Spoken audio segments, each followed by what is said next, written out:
Hello friends, welcome to our channel. இன்றைக்கி நம்ம ஒரு சூப்பரான இன்ஃபர்மேஷன் பற்றி தாங்க பார்க்க போகிறோம். ஸோ பிஎஃப் அக்கௌண்ட் வச்சுருக்கவங்களுக்கு சூப்பரான அறிவிப்பு வெளியே இருக்குது. இப்போ இதை பற்றின மொத்த இன்ஃபர்மேஷன் தான் இந்த வந்து பார்க்க போகிறோம். இந்த வீடியோ ஸ்கிப் பண்ணாமல் ஃபுல்லாக பாருங்கள். அது மட்டும் அல்ல, இந்த வீடியோ நிறைய பேருக்கு ஷேர் பண்ணுங்க. ஓகே, ஸோ நீங்கள் பிஎஃப் கணக்கு வச்சுருக்கீங்க அப்படின்னா சூப்பரான அறிவிப்பு வெளியே இருக்குங்க. அதாவது என்ன சொல்லியிருக்காங்க அப்படின்னா, பிஎஃப் பணத்தை யூபிஐ வழியாக நேரடியாக வங்கி கணக்கிற்கு மாற்றிக்கொள்ளும் புதிய வசதியை மத்திய அரசு விரைவில் அறிமுகப்படுத்த போகிறாங்க. இதுக்கு முன்னாடியே இந்த அதாவது பிஎஃப்கான அமௌண்ட்டை யூபிஐ மூலமாக எடுக்கலாம் அப்படின்ற ஒரு ஸ்கீம் விரைவில் வரப்போகுது அப்படின்னு தெரிவிச்சிருந்தாங்க. இப்போ அதுக்கான எல்லா பணிகளையுமே பார்த்தா முடிஞ்சிருச்சிங்க. ஸோ ரொம்ப விரைவில் உங்களுக்கு இந்த ஒரு திட்டத்தை அமல்படுத்த போகிறாங்க.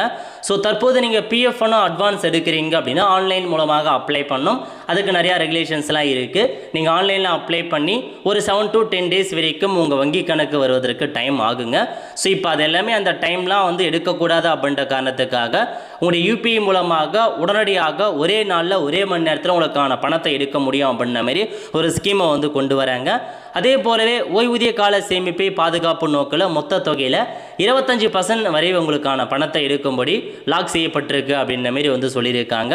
ஸோ அதாவது 25% அக்கௌண்ட்லேயே இருக்கும், மீதி இருக்க அமௌண்ட்டை மட்டும் நீங்கள் எடுத்துக்கலாம் அப்படின்ற மாதிரி ஒரு அப்டேட் கொண்டு வந்திருக்காங்க.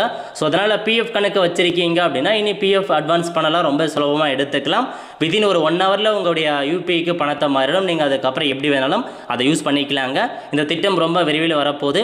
ஸோ கண்டிப்பாக வரும்போது நான் உங்களுக்கு இன்ஃபார்ம் பண்ணுறேன். எப்படி யூபிஐ மூலமாக உங்களுக்கான பணத்தை எடுக்கிறது அதிலுமே கண்டிப்பாக இன்ஃபார்ம் பண்ணுவோங்க.